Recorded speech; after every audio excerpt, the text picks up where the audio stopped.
담대한 투자 시간으로 이어지겠습니다. 엔터주를 주제로 오늘 조금 더 구체적으로 그리고 기업별로 이야기를 나눠보려고 하는데요. 이분과 함께하죠. 레몬리서치의 김민수 대표를 모셨습니다. 어서 오십시오. 안녕하십니까.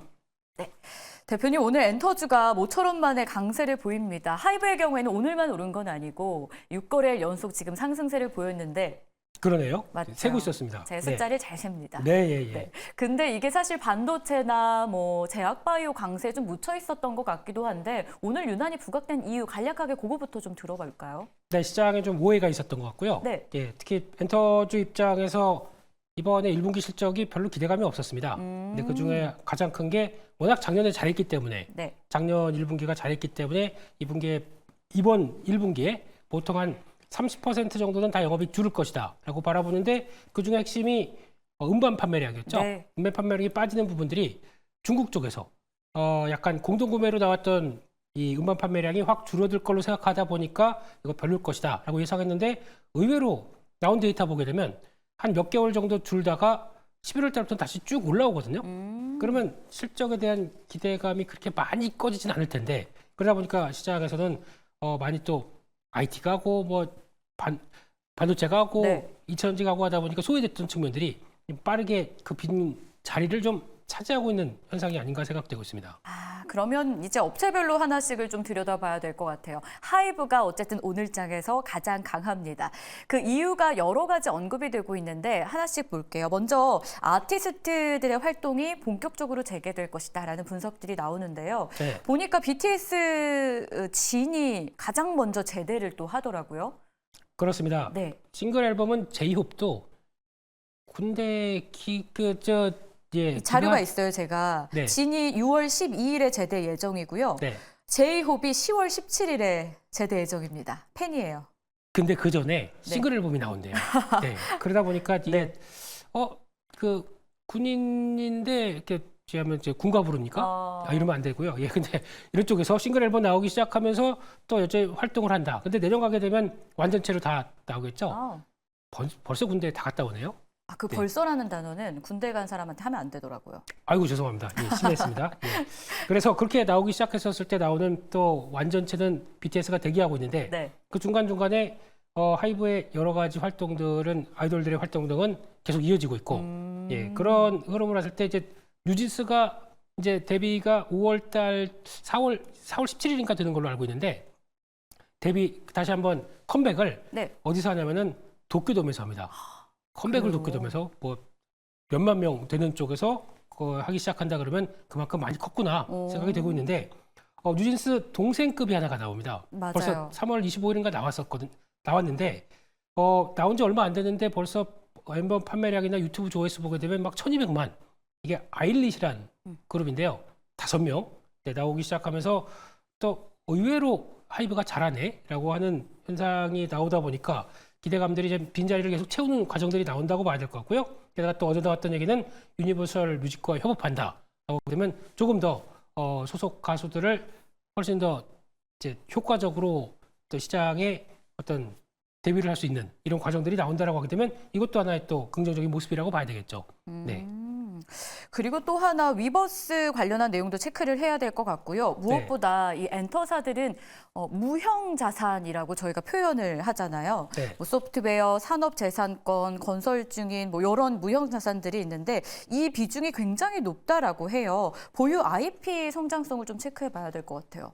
그렇죠. 이거를 조금 뭐 IP로 하게 되면 좀 그렇지 않습니까? 그래서 사람인데 그렇죠. 사람도 또 여러 가지 어떤 영역을 확장시키기 시작한다 그러면은 좋을 수가 있겠는데 엔터사 입장으로 보게 되면은 가지고 있는 열심히 키웠던 그렇죠. 네. 연습생부터 한 뭐 5년 10년 열심히 연습하고 노력해서 거기서 이제 그룹 결성해서 이제 데뷔를 했는데 사람들이 좋아하기 시작한다라고 하게 되면 이제 그게 이제 인기가 만들어지는 과정이고요.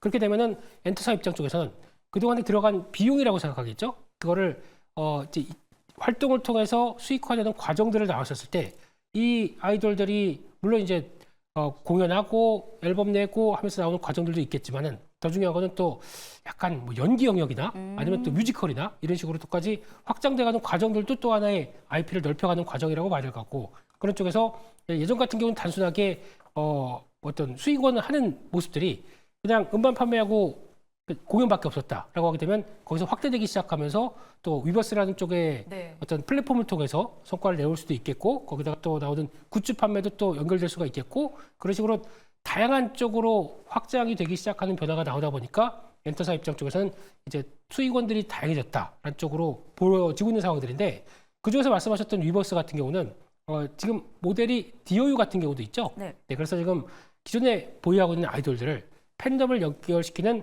약간 비대면 그리고 또 온라인 쪽에서 성과를 내기 시작하면서 이어진다라고 하게 되면 지금은 약간 팬 서비스적인 입장이겠죠. 근데 그게 아니라 이제 이거를 또 유료화해서 해당 원하는 같은 그룹이라고 하더라도 그 안에서 내가 좋아하는 어떤 아이돌과 네. 연결시켜서 뭐 여러 가지 알람도 오게 하고 하루에 2번 오늘 밥 뭐 먹었어? 이런 거 하고 오게 되면 얼마나 그것도 손글씨 비슷하게 해서 오기 시작한다 그러면 얼마나 마음이 찡하겠습니까? 그런 것들을 이용하는데 중요한 거는 작년에 위버스를 하이브가 이제 유료한다는 쪽으로 나오다가 네. 약간 지연시켰습니다. 그러다 보니까 주가가 좀 흔들렸는데 아마 이번에 상반기 중으로는 유료화가 좀 나오지 않겠느냐라고 하게 되면 또 하나의 수익 모델이 완성되는 쪽으로 봐야 되겠죠.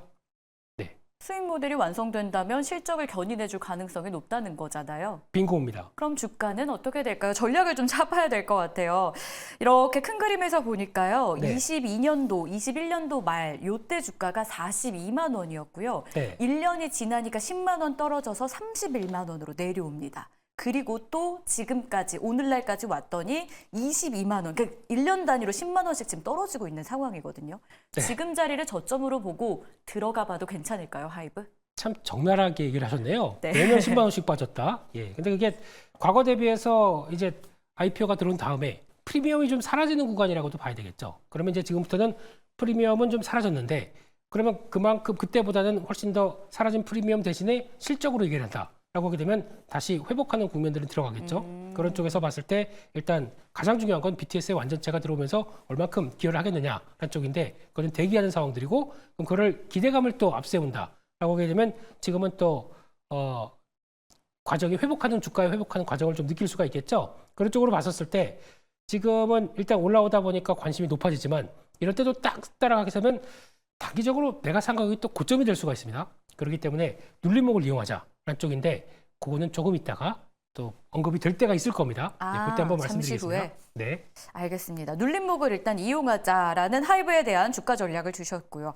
자, 이번엔 그럼 JYP 엔터로 좀 넘어가 보겠습니다. 오늘 뭐 특별하게 나온 이슈가 있는 상황은 아닌데 엔터주 강세 속에 역시 같이 오릅니다. 기관이 6거래일 연속해서 지금 매수하고 있다는 게 눈에 띄는데요. 네. 기관이 왜 이렇게 사랑하고 있는 걸까요? 사랑하는 것보다 네. 그냥 싼데라고 하는데 아. 나왔던 변화 거기다가 많이 빠지니까 들어오는 것도 있겠는데 더 중요한 거는 외국인들이 네. 지금 벌써 한 3달째 연속으로 계속 팔고 있습니다.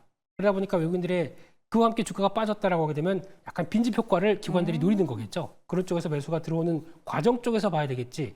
이거를 뭐 JYP 엔터가 물론 이제 아까 말씀드렸던 오해가 좀 있다 보니까 그거를 회복하는 과정 쪽에서 이건 좀 심했네. 이런 과정들이 들어온다고 봐야 되는데 그거는 외국인들의 본격적인 매수가 들어오기 전까지는 반등한다고 하더라도 일단은 좀 걸리는 자리가 아닐까라는 쪽에서 체크를 해야 될 것 같습니다. 그럼 JYP 엔터 일본 쪽에서 현지화 그룹 어떤 기대감이 있는 것 같은데 이게 주가의 어떤 신호탄, 상승의 모멘텀이 돼줄 수 있을까요? 활동은 열심히 합니다. 네. 네, 지금 뭐 그 고령 그룹이라고 표현을 하더라고요. 뭐 예, 트와이스부터 예, 연령대가 조금 있는 편이다. 네, 그럼에도 예, 인기가 떨어지느냐 아니죠. 지금 그렇게 나오기 시작하면서 또 이번에 위차라고 얘기를 하죠. 이쪽이 3월 15일 날 들어왔고 거기다가 또 데이식스라고 혹시 아십니까? 요즘 일본에서 되게 현지화된 그래요? 예, 아이돌과 함께 같이 들어오는 쪽인데 이쪽도 의외로 인기가 좋더라고요. 요즘에 일본에서 인기의 탑은 세븐틴입니다. 네. 뭐 버스에도 보이고 편의점 가게 되면 다 있다고 하더라고요. 네, 그런 쪽에서 물론 이제 하이브 소속이긴 하겠지만 이제 데이식스도 그 자리를 노린다라면서 지금 약간 현지에서도 기대감이 좀 많아지더라고요. 그밖에 뭐 넥스지 같은 경우도 이제 또 데뷔를 앞두고 있다 보니까 이런 쪽에서 봤었을 때 활동은 열심히 하고 있는데 시장에서 바라본 거는 작년에 보여줬던 그런 높은 레벨의 실적들은 올해 안 나올 수가 있겠다라고 하다 보니까 그에 따라서 외국인들 매도세 좀 밸류를 좀 높여줬던 부분들이 훼손되다 보니까 나오는 매도 과정들이 이게 어느 정도 좀 외국인들이 그쳐야 됩니다. 그래야 탄력을 받거든요. 그렇기 때문에 그거를 보시면서 대응하시되 우리 박 사장님 매수하신 가격대까지는 언제 가나? 이게 관건이긴 한데 네. 오늘 거의 비슷하게 나왔었습니다. 그런데 이게 추세적으로 안착할는지는 제가 보기엔 외국인들에 따라 달렸다. 이렇게 봐야 될 것 같습니다. 알겠습니다. YG엔터도 한번 체크를 해볼까요? 매출 역성장에 대한 우려감이 좀 있는 상황이에요. 오늘 엔터주가 다 오르니까 따라서 오르긴 하는데 그 힘이 크지가 않습니다. 네. 나만 안 가기 뭐하해서 오르는 이런 느낌이기도 하거든요. 짚어주세요.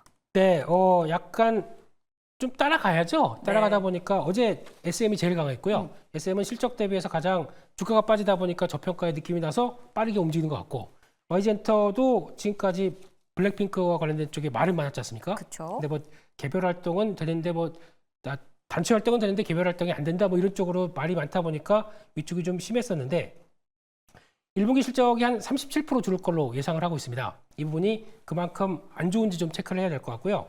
게다가 또 기대하고 있는 블랙핑크급으로 키우겠다라고 네. 하는 베이비몬스터. 네, 이쪽이 죄송합니다. 4월 1일 날 본격적인 데뷔하면서 기대했던 아현이 합류가 되다 보면은 여기서 좀 변화가 좀 커지지 않겠느냐라는 쪽에 기대감이 좀 남아 있는 거죠. 그러면 데뷔하고 예상보다 이제 뭐 저희가 얘기하는 뭐 빌보드 진입이나 네. 앨범 판매량이 생각보다 좋다라고 하게 되면 거기서는 재부각이 될 수 있기 때문에 그게 이제는 블랙핑크보다 이쪽을 더 키워야 회사 입장 쪽에서는 더 돈이 되겠죠. 그런 과정들이 나오는지 체크를 좀 해야 될 것 같습니다. 알겠습니다. 사실은 뭐 YG엔터 같은 경우도 이 스캔들이라던가 SM도 마찬가지고요. 최근에 이런 외부 변수로 많이 흔들리는 모습이 있었는데요. 그래서 지금 자리에서 좀 짚고 넘어가야 할 엔터주 호재와 악재 체크가 필요해 보입니다. 정리 부탁드릴게요.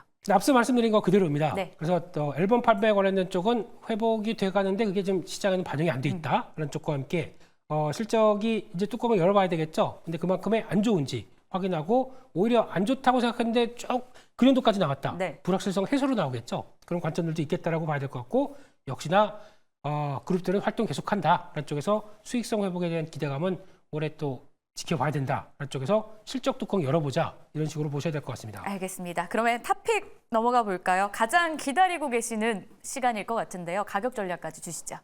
그래서 하이브입니다. 네. 제일 처음 그래서, 질문과 이제 네. 맞물리네요. 네, 그래서 아껴놨던 거고요.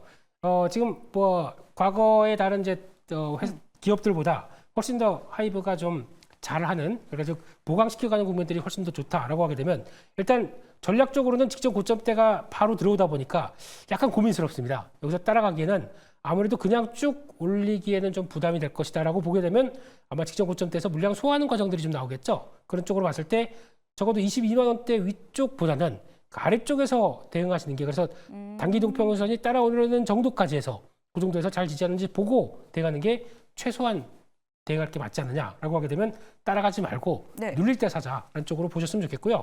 이렇게 되면 적어도 직전 고점대에는 한 26만 원대까지는 한번 들어오겠다라고 생각들고 있고 손절가는 19만 원으로 말씀드리겠습니다. 좋습니다. 김민수 대표가 선택한 엔터주의 탑픽은 하이브였습니다.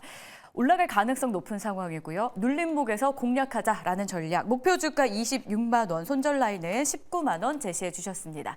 지금까지 엔터주에 대해서 속속들이 파헤쳐 봤고요. 레몬리서치의 김민수 대표였습니다. 고맙습니다. 감사합니다.